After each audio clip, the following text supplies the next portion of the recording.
하나님 아버지, 오늘 우리가 하나님의 말씀 앞에 나올 수 있는 이유는 하나님께서 우리를 먼저 부르시고 또 우리를 먼저 가까이 하셨기 때문입니다.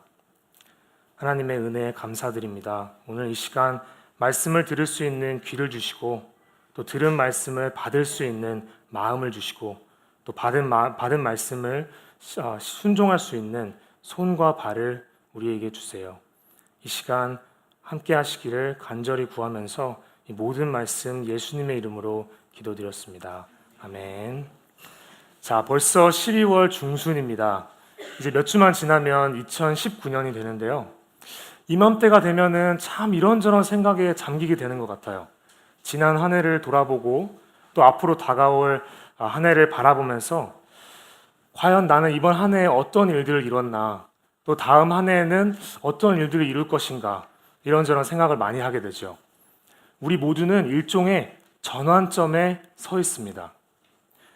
자, 오늘 본문의 말씀을 보시면 여호수아 23장에서 24장까지 여호수아는 온 이스라엘, 특히 그들의 지도자들을 한데 모아서 고별 설교를 전달합니다. 이스라엘은 두 가지 측면에서 볼 때 중대한 변화의 기로에 놓여 있었죠. 첫 번째로는 전쟁에서 평화로 전환하는 시점이었고, 두 번째로는 여호수아에서 다음 세대 지도자들로 전환하는 시점이었어요. 그런데 여호수아는 오히려 전쟁을 할 때보다 평화로울 때 이스라엘 백성들이 하나님으로부터 멀어질 위험이 더 크다고 판단했습니다. 그래서 오늘 본문을 보시면 여호수아가 이스라엘, 특히 그들의 지도자들을 한데 모아서 미래를 준비하기 위해 그들에게 격려하는 말씀과 또 경고하는 말씀을 하게 됩니다. 자, 이 중대한 시점에서 여호수아는 과연 무슨 말을 할까요? 오늘 본문을 통해서 함께 살펴보겠습니다. 자, 오늘 여호수아의 고별 설교를 보시면은 3절에서 16절까지 그 설교가 기록이 되어 있는데 크게 세 부분으로 나눠질 수 있습니다. 3절에서 8절까지가 첫 번째 부분이고 9절부터 13절까지가 두 번째 부분, 그리고 14절에서 16절까지가 세 번째 부분입니다. 그런데 각 부분에 걸쳐서 설교 전체를 관통하는 주제가 있습니다. 그래서 자연스럽게 오늘 우리도 이러한 본문의 구성을 따라 세 가지 내용을 한번 살펴보는 시간을 가지겠습니다. 첫째로 하나님의 신실하심을 기억하십시오. 둘째로 하나님을 사랑하기로 결심하십시오. 셋째로 우리를 대신하여 저주를 받으신 예수님을 기대십시오. 예수님께 기대십시오. 첫째, 하나님의 신실하심을 기억하십시오. 둘째, 하나님을 사랑하기로 결심하십시오. 셋째, 우리를 대신하여 저주를 받으신 예수님께 기대십시오. 기억하십시오. 결심하십시오. 기대십시오. 첫째, 하나님의 신실하심을 기억하십시오. 자, 1절에서 2절 말씀을 한번 보겠습니다. 여호와께서 주위의 모든 원수들로부터 이스라엘을 쉬게 하신 지 오랜 후에 여호수아가 나이 많아 늙은지라 여호수아가 온 이스라엘 곧 그들의 장로들과 수령들과 재판장들과 관리들을 불러다가 그들에게 이르되, 자, 7년에 걸친 치열한 가나안 정복 전쟁이 끝났습니다. 또 하나님께서는 그분께서 약속하신 것처럼 이 가나안 땅을 지파별로 분배를 하셨죠. 그래서 우리가 지난 주일에 살펴본 것처럼 요단강 동쪽 지파들도 다 자기 집으로 돌아가고 온 이스라엘은 이제 자기 땅에서 새로운 삶을 시작하게 되었습니다. 오늘 1절이 얘기하는 것처럼 이스라엘이 쉬게 되었죠. 안식을 누리게 되었습니다. 자, 그로부터 오랜 시간이 지났다고 했어요. 이제 여호수아도 나이가 많고 늙었다고 했죠. 여호수아 24장에 보면은 여호수아가 110세에 명을 다했다는 그런 기록이 나오는데, 만약에 여호수아가 갈렙과 동년배였다면 아마 이 시점에서 여호수아는 한 100살 정도 되었던 것 같아요. 1세기를 산 사람입니다. 100년 동안 여호와 하나님을 따르고 또 이스라엘을 지도했던 한 지도자였던 거죠. 그래서 여호수아는 자신의 명이 다하기 전에 전환점에 선 온 이스라엘을, 특히 그들의 지도자들을 한데 모아서 고별 설교를 전달합니다. 자, 그 장면을 한번 상상해 보세요. 아마 참전 용사 전우회 같은 그런 분위기였을 것 같아요. 오른쪽을 딱 보시면은 갈렙이 보입니다. 머리는 백발이고 걸음걸이는 좀 불편해 보이는데 그 눈빛은 아직도 살아있어요. 왼쪽을 딱 보시면 비느하스가 보입니다. 레위 지파의 재판장들과 뭔가 심각한 표정으로 대화를 나누고 있죠. 저기 보면은 대제사장 엘르아살도 보입니다. 지난 7년 동안 여호와의 전쟁에 신실하게 섬겼던 모든 영웅들이 한자리에 모였던 거죠. 모두가 여호수아가 들어오기만을 기다리고 있습니다. 갑자기 누군가가 문을 벌컥 열고 들어오면서 외칩니다. 여러분, 여호수아님께서 들어오십니다.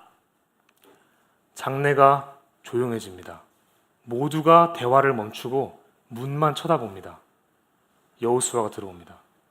여러분, 여호수아가 어떤 사람입니까? 여호수아는 이집트에서 노예 생활을 하다가 이스라엘 민족과 함께 출애굽을 한 사람입니다. 또 모세의 후계자로서 광야 생활을 지내고 마침내 이스라엘의 지도자로 임명되어서 요단강을 건너서 7년 동안 가나안 정복 전쟁을 지휘했던 사람입니다. 아까 전에 말씀드린 것처럼 지난 1세기 동안 100년 동안 여호와 하나님만을 바라보고 그분을 섬겼던 종입니다. 자, 그런 사람이 강단에 섰습니다. 모든 사람이 그 사람이 입술을 열어서 설교를 전달하기만을 기다리고 있어요.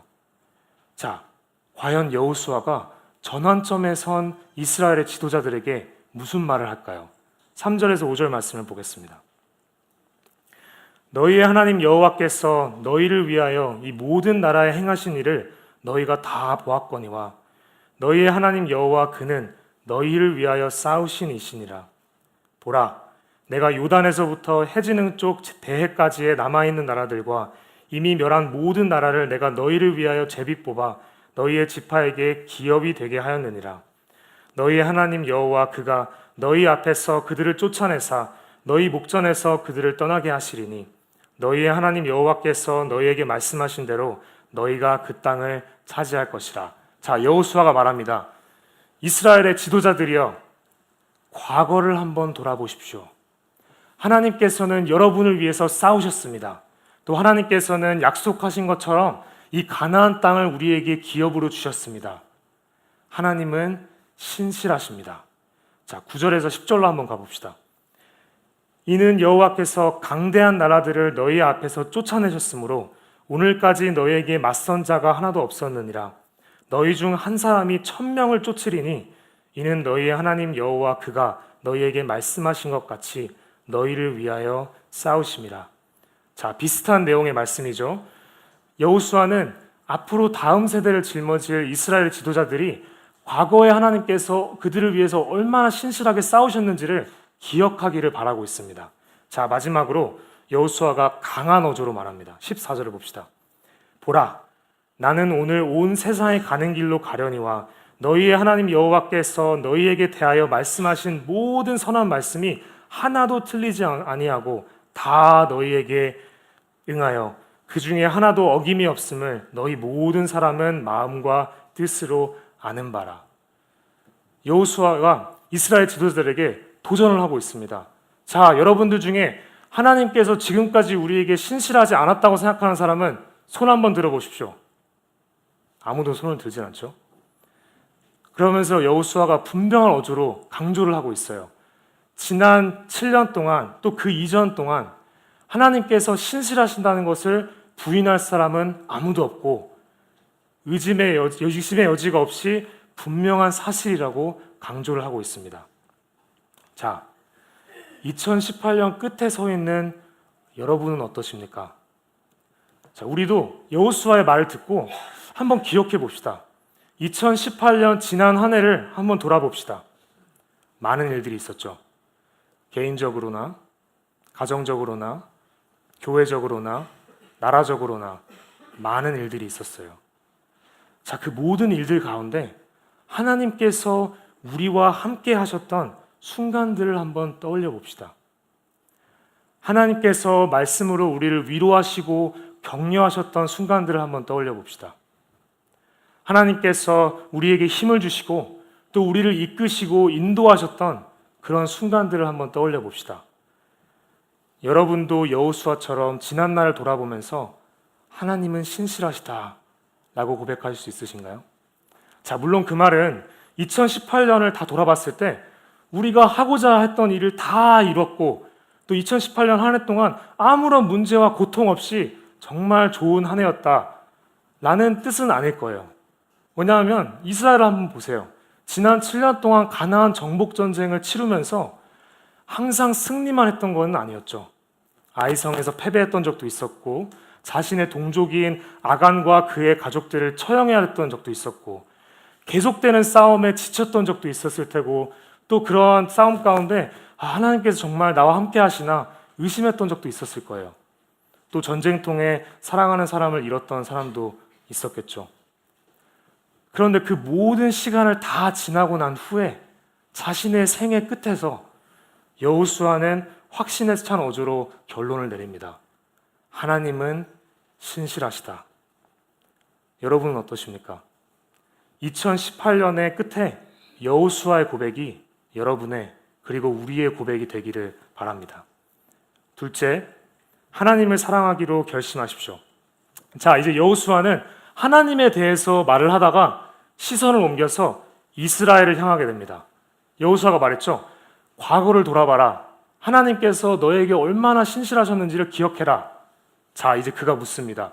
하나님께서 이렇게 신실하셨다면 과연 너희들은 그런 하나님께 어떻게 응답해야 하는가? 자, 6절을 보겠습니다.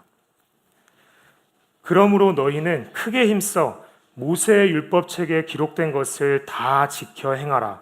그것을 떠나 우로나 좌로나 치우치지 말라. 여호수아가 말합니다. 하나님께서 신실하셨던 것처럼 너희도 하나님께 신실해라. 모세의 율법책에 기록된 모든 것을 다 지켜 행하라. 자, 모세의 율법을 연구해 보면 총 613개나 되는 계명이 있다고 해요. 10계명도 많다고 생각했는데 613계명이라니 굉장히 많죠. 그런데 여호수아가 말하죠. 내가 너희에게 원하는 것은 하나님의 신실하심에 우리가 드릴 수 있는 합당한 응답은 바로 모세의 율법책에 기록된 것을 다 지켜 행하라고 그렇게 말을 하고 있습니다. 자, 만약 하나님의 말씀이, 하나님의 율법이 겉으로 드러나는 행동만을 규제하고 있었다면 물론 쉽지는 않았겠죠. 근데 지키는 게 가능했을 수도 있어요. 자, 2019년이 되면 또 우리가 새해 목표를 세우죠. 예를 들어서 온 인류가 60억, 이제 70억인가요? 온 인류가 똑같은 새해 목표를 세우는 거예요. 2019년에는 모세의 율법책에 기록된 모든 것을 다 지켜 행할 것이다. 만약에 모세의 율법이 겉으로 드러나는 행동만을 규제하고 있었다면 아마 2019년 전반에 걸쳐서 온 인류 중에 한 두 명 정도는 하루 정도는 그렇게 살 수 있는 사람이 있었을 수도 있어요. 그런데 여호수아는 여기서 더 나아가서 불가능한 것을 요구합니다. 11절을 한번 봅시다. 그러므로 스스로 조심하여 너희의 하나님 여호와를 어떻게 하라 그랬죠? 사랑하라. 하나님을 사랑하라. 예수님께서도 율법의 요약을 하나님을 사랑하고 이웃을 사랑하는 것이라고 말씀하셨죠. 이렇게 율법은 단순히 겉으로 드러나는 행동만을 규제하는 게 아닙니다. 율법은 그 행동의 근간에 있는 우리 마음속 깊은 곳에 있는 의도와 욕망과 동기와 의지와 감정까지 다루고 있습니다. 여호수아가 말합니다. 하나님께서 너희에게 신실하셨던 것처럼 너희도 하나님께 신실하여라. 하나님께서 너희를 사랑하셨던 것처럼 너희도 하나님을 사랑해라. 그리고 이 사랑의 맥락은 바로 언약 관계, 결혼 관계입니다. 8절을 봅시다. 오직 너희의 하나님 여호와께 가까이 하기를 오늘까지 행한 것 같이 하라. 자, 이 구절을 보면은 굉장히 흥미로운 단어가 있어요. 여기 보면은 가까이 하기를 이라는 말이 있죠.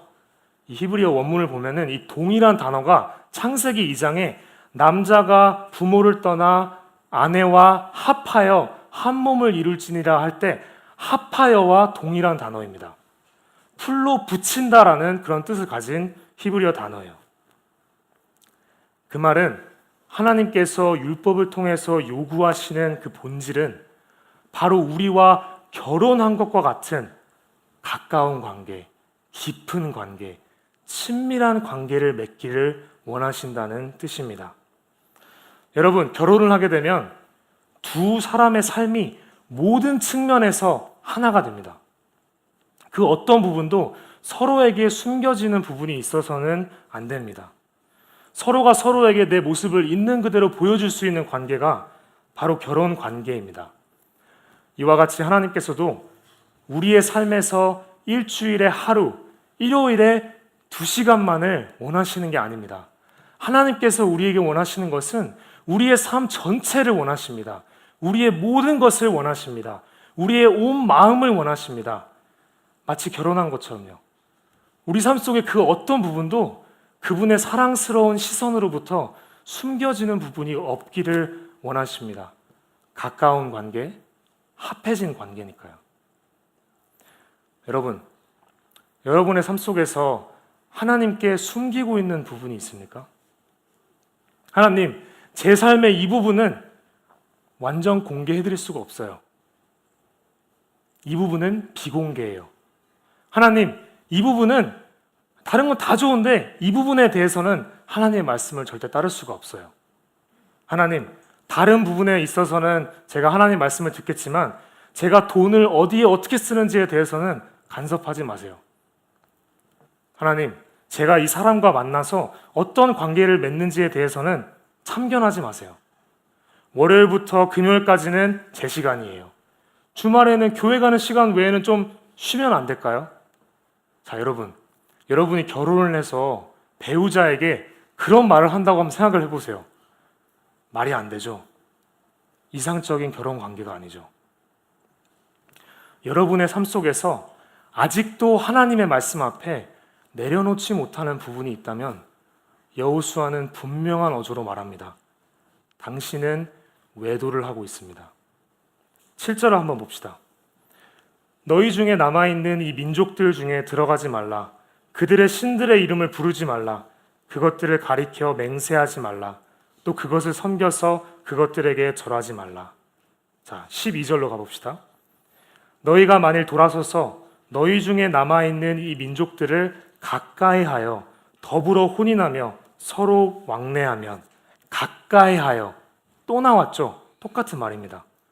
그 말은 우리는 선택의 기로에 놓여 있습니다. 하나님을 가까이 하든지 하나님이 아닌 것을 가까이 하든지 둘 중에 하나를 선택해야 합니다. 우리가 두 사람과 동시에 결혼할 수 없는 것처럼 하나님과 결혼관계를 유지하든지 하나님이 아닌 것과 결혼관계를 유지하든지 우리는 둘 중에 하나를 선택해야 합니다. 여러분, 무엇이든지 간에 하나님보다 더 사랑하는 게 있다면, 무엇이든지 간에 하나님보다 더 중요한 게 있다면, 무엇이든지 간에 하나님의 말씀을 어겨서라도 반드시 얻어야만 하는 게 있다면 여러분은 하나님을 사랑하는 게 아닙니다. 그분을 떠나서 외도를 하고 있는 것입니다. 우리는 하나님의 마음을 아프게 하고 성령님을 근심케 하고 있는 것입니다. 여러분, 죄의 본질이 바로 여기에 있습니다. 하나님이 아닌 다른 것을 사랑하는 것. 그 다른 것이 설사 좋은 것이라 할지라도 하나님보다 더 중요한 것이 되어버린다면 성경은 그것을 우상 숭배라고 부릅니다. 한번 생각해 봅시다. 왜 우리가 거짓말을 할까요? 하나님의 말씀을 지키는 것보다 우리의 체면을 지키는 게 더 중요하기 때문입니다. 왜 우리가 성적인 죄에 빠져들까요? 하나님께서 약속하시는 진정한 기쁨보다 성적인 죄가 약속하고 있는 그 일시적인 쾌락이 더 만족스럽다고 생각하기 때문입니다. 여러분, 우리는 왜 우리가 세운 계획이 어그러졌을 때 분노에 가득 찰까요? 왜냐하면 하나님께서 세운 그 계획보다 내 계획이 더 나았다고 생각했기 때문입니다. 여러분, 왜 우리는 죄를 지을까요? 그 본질은 죄가 약속한 그것이 하나님께서 순종을 통해서 주시기로 약속한 그것보다 더 크고 더 좋고 더 아름답고 더 만족스럽다고 생각했기 때문입니다. 하나님을 예배하는 것보다 우상을 숭배하는 게 더 낫다고 생각했기 때문이죠. 하나님만이 우리에게 진정한 만족을 주실 수 있는데 우리는 그 만족을 얻기 위해서 다른 신들의 이름을 부릅니다. 하나님만이 우리에게 진정한 안식을 주실 수 있는데 우리는 그 안식을 얻기 위해서 다른 신들을 가리켜 맹세합니다. 하나님만이 우리를 진정으로 인정해 주실 수 있는데 우리는 다른 사람의 인정을 얻기 위해서, 어떤 특정한 한 사람의 인정을 얻기 위해서 다른 신들에게 절합니다. 여러분의 우상은 무엇입니까? 하나님만이 우리에게 주실 수 있는 것을 세상을 통해 얻으려고 힘쓰는 과정에서 우리는 우리 자신의 삶과 우리 주변 사람들의 삶을 괴롭고 힘들게 합니다. 그것이 바로 우상 숭배의 결과입니다. 그리고 이제 여호수아는 우상 숭배의 비참한 결과에 대해서 경고하기 시작합니다. 셋째, 우리를 대신하여 저주를 받으신 예수님께 기대십시오. 자, 23장을 잘 읽어보면은 중간에 갑자기 하게 되는 부분이 있어요. 여호수아의 고별 설교를 읽어보면은 처음에는 여호수아가 참 잘 나가는 것처럼 보여요. 여호수아가 처음에 여러분 과거를 돌아보십시오. 하나님은 신실하십니다라고 얘기했을 때 듣는 사람들은 아마 그래, 하나님은 신실하시지. 맞아. 그 다음에 여호수아가 그런 신실하신 하나님을 사랑합시다 라고 외쳤을 때 듣는 사람들은 그래 맞아, 하나님은 신실하시지, 그런 하나님을 당연히 내가 사랑해야지 하면서 마음을 굳게 먹었을 거예요. 자, 이제 어떻게 이 설교를 결론을 맺어야 될까요? 갑자기 12절부터 여호수아가 방향을 확 틀어서 끔찍한 저주와 심판에 대해서 경고하기 시작합니다. 자, 12절에서 13절까지 말씀을 보겠습니다. 너희가 만일 돌아서서 너희 중에 남아있는 이 민족들을 가까이 하여 더불어 혼인하며 서로 왕래하면 확실히 알라. 너희의 하나님 여호와께서 이 민족들을 너희 목전에서 다시는 쫓아내지 아니하시리니 그들이 너희에게 올무가 되며 덫이 되며 너희의 옆구리에 채찍이 되며 너희의 눈에 가시가 되어서 너희가 마침내 너희의 하나님 여호와께서 너희에게 주신 이 아름다운 땅에서 멸하리라. 자, 15절로 가면 이 저주의 수위가 더 높아집니다. 너희의 하나님 여호와께서 너희에게 말씀하신 모든 선한 말씀이 너희에게 임한 것 같이 여호와께서 모든 불길한 말씀도 너희에게 임하게 하사 너희의 하나님 여호와께서 너희에게 주신 이 아름다운 땅에서 너희를 멸절하기까지 하실 것이라. 16절, 만일 너희가 너희의 하나님 여호와께서 너희에게 명령하신 언약을 범하고 가서 다른 신들을 섬겨 그들에게 절하면 여호와의 진노가 너희에게 미치리니 너희에게 주신 아름다운 땅에서 너희가 속히 멸망하리라 하니라. 갑분싸죠. 갑자기 분위기가 싸해집니다. 잘 나가다가 갑자기 저주와 심판의 말로 설교를 딱 끝내고 아멘, 기도하겠습니다, 이렇게 해버린 거예요. 이거 분위기 어떻게 할 거예요? 장례가 엄숙해집니다. 여러분, 여호수아는 알고 있었습니다. 이스라엘의 미래가 밝지 않다는 것을 이미 느끼고 있었습니다. 왜냐하면 여호수아는 지난 100년 동안 이스라엘 백성들을 지켜보고 이끌었던 사람이기 때문이에요. 왜냐하면 여호수아는 그 누구보다도 이스라엘 민족을 더 잘 이해하고 알았던 사람이기 때문이에요. 여호수아는 인간의 마음은 본성적으로 하나님을 사랑할 수 없다는 것을 잘 알고 있었습니다. 이스라엘 백성이 만나가 싫다고 불평했을 때, 시내산 기슭에서 금송아지를 숭배했을 때, 바알 부올에서 바알에게 절하고 음행을 저질렀을 때, 미리암이 모세의 지도력에 질문을 던졌을 때, 고라 자손이 반역을 꾀했을 때, 물을 달라고 모세를 죽이려고 했을 때, 정탐꾼이 가나안 땅에서 돌아왔을 때 그 말을 듣고 우리끼리 지도자를 세워서 이집트로 돌아가자, 하나님께서 우리를 광야에서 죽이려고 한다 의심했을 때, 요단강을 건너서 정복전쟁을 치르는 동안 아간이 여리고성에서 전리품을 훔쳤을 때, 아이성에서 패배했을 때 여호수아는 거기 있었습니다. 여호수아는 그 모든 것을 지켜보고 있었습니다. 지난 100년 동안 이 민족을 지켜보고 이끌면서 이제 생애가 얼마 남지 않았는데 이스라엘 민족에 대한 여호수아의 결론은 비관적이었습니다. 그리고 이후에 이스라엘의 역사가 여호수아의 결론이 맞았다는 것을 증명합니다. 자, 여호수아서 바로 다음에 어떤 책이 나오죠? 사사기가 나오죠. 사사기까지만 가도 벌써 이스라엘 백성은 여호수아가 경고했던 그 말씀을 그대로 성취하고 있어요.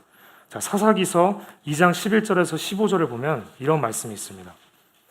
이스라엘 자손이 여호와의 목전에 악을 행하며 바알들을 섬기며 애굽 땅에서 그들을 인도하여 내신 그들의 조상들의 하나님 여호와를 버리고 다른 신들 곧 그들의 주위에 있는 백성의 신들을 따라 그들에게 절하여 여호와를 진노하시게 하였으되 곧 그들이 여호와를 버리고 바알과 아스타롯을 섬겼으므로 여호와께서 이스라엘에게 진노하사 노략하는 자의 손에 넘겨주사 그들이 노략을 당하게 하시며 또 주위에 있는 모든 대적의 손에 팔아 넘기심에 그들이 다시는 대적을 당하지 못하였으며 그들이 어디로 가든지 여호와의 손이 그들에게 재앙을 내리시니 곧 여호와께서 말씀하신 것과 같고 여호와께서 그들에게 맹세하신 것과 같아서 그들의 괴로움이 심하였더라. 씁쓸하죠. 그런데 더 씁쓸한 사실은 우리의 모습이 이스라엘 백성의 모습과 별반 다를 바가 없다는 것입니다. 여러분, 우리는 우리 자신의 힘으로는 도저히 여호와 하나님을 사랑할 수가 없습니다. 기독교인이라고 하는 사람들도 머리로는 다 알고 믿죠. 아, 그래, 당연히 하나님을 사랑해야지. 그런데 마음으로는 하나님이 아닌 다른 것들에 정신을 너무 쉽게 뺏겨버립니다. 일주일 동안 이 세상을 살면서 1월에 들었던 그 말씀, 하나님께서 하셨던 그 약속의 말씀은 까맣게 잃어버리고 세상 사람들과 같은 똑같은 우상들을 숭배하면서 그것들을 쫓아가는 게 우리들의 모습입니다. 우리의 마음은 자연스럽게 하나님이 아닌 것들을 향하게 됩니다. 하나님을 섬긴다고 말하지만 그 속내를 들춰보면은 실제로는 우리 자신을 위해서 살고 우리 자신을 섬길 때가 너무나도 많습니다. 여러분, 우리도 이스라엘과 똑같은 운명에 처해 있어요. 도대체 어떻게 할까요? 어떻게 하면 좋을까요?